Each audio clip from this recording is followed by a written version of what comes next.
এই নোয়াখালী হাতি আসন থেকে কোন প্রার্থীকে বেছে নেবেন? আমরা হান্নান সাহেবের খুব ভালোবাসি, ঠিক আছে। হান্নান সাহেব আমার হাতের জন্য অনেক উন্নত করছে, হ্যাঁ। এখন কি করে আবার আরো অনেক করবে, ঠিক আছে। আমরা ওর জন্য আমরা প্রস্তুত আছি, হ্যাঁ। আমরা দেখতেছি ও আমাদের জন্য পেরিয়ে আনছে, রোড কাট করতেছে, আর কোনো কেউ করে না, হ্যাঁ। দেখছি এমপিও আছিল, মন্ত্রী আছে, সবাই আছিল, সবাই কিন্তু করতে পারে না।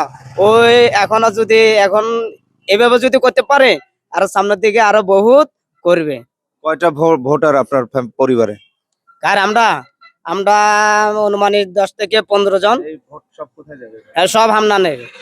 ইলা হান্নান আমাদের হাতের জন্য কলি মার্কা, শাপলা গলি, ঠিক আছে। আমরা একজন কৃষকের সাথে একটু কথা বলতে চাই।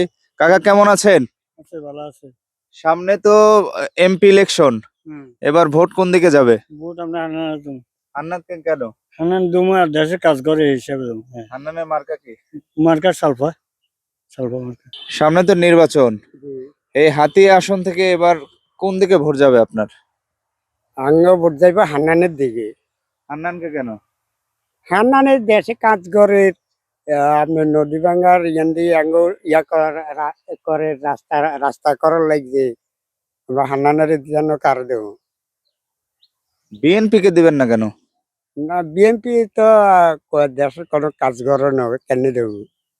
যে কাজ যে করে আঙ্গ সুবিধা আঙ্গ পাশে যে আছে তার পাশে আমরা থাকুক, তাহলে জান দিতে প্রস্তুত আছে।